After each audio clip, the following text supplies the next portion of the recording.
சற்று முன் கிடைக்கப்பெற்ற மிக மிக முக்கியமான செய்தி ஒன்று வெளியாகி உள்ளது.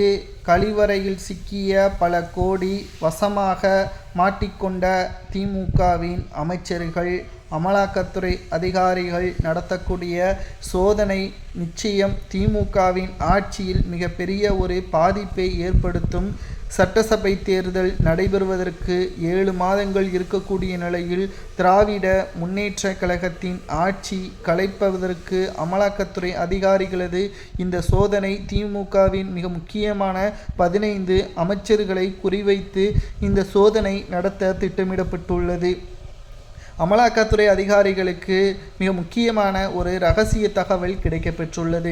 அதாவது திமுகவின் மிக முக்கியமான அமைச்சர் வீட்டில் கழிவறையில் பல கோடிகள் பதுக்கி வைக்கப்பட்டிருப்பதாகவும், உடனடியாக சோதனைகளை நடத்தினால் நிச்சயம் அனைத்து ஆவணங்களையும் கைப்பற்றிவிடலாம், சட்டசபை தேர்தலுக்கு ஒவ்வொரு தொகுதிகளுக்கு பணங்களை கொடுப்பதற்காக இந்த பணத்தை பதுக்கி வைக்கப்பட்டிருப்பதாகவும் தற்பொழுது இரகசிய தகவல்கள் கிடைக்கப்பெற்றிருப்பதை தொடர்ந்து அமலாக்கத்துறை அதிகாரிகள் இன்று இரவிற்குள் திமுகவின் மிக முக்கியமான அமைச்சர் வீட்டில் சோதனைகள் நடத்த திட்டமிட்டுள்ளனர்.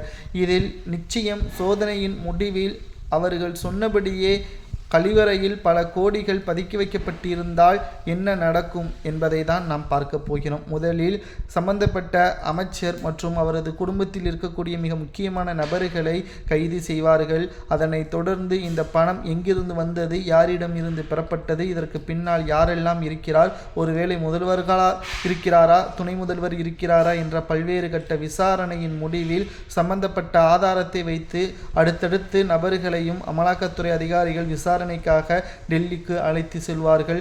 அதற்கு பிறகு மிக முக்கியமாக திராவிட முன்னேற்ற கழகத்தின் ஆட்சிக்கு இது மிகப்பெரிய ஒரு சிக்கலை ஏற்படுத்தும். ஏனென்றால் கழிவறையில் பதுக்கி வைக்கப்பட்டுள்ள பணம் எத்தனை ஆண்டுகளாக இருக்கிறது, திமுக ஆட்சி அமைந்த பிறகுதான் இவர்கள் ஊழலை செய்தார்களா, யாரிடமிருந்து பெறப்பட்டது, எந்த நோக்கத்திற்காக பெறப்பட்டது என்ற அனைத்து தகவல்களையும் அமலாக்கத்துறை அதிகாரிகள் பெற்றுவிட்டால் நிச்சயம் திமுகவின் ஆட்சி கலைக்கப்படுவது உறுதிதான். அந்த பணத்தை மக்களுக்கு நலத்திட்ட உதவிகள் செய்திருந்தாலே நிச்சயம் திமுக வெற்றியடைந்திருக்கும் என்ற தகவலையும் நம்மால் பார்க்க முடிகிறது. உங்களது கருத்துக்களை கூறுங்கள். கழிவறையில் பணத்தை பதுக்கி வைத்திருப்பவர்களுக்கு எத்தனை ஆண்டுகள் சிறை தண்டனை கொடுக்கலாம் என்பதை மறக்காம கமெண்ட் வாயிலாக கூறுங்கள்.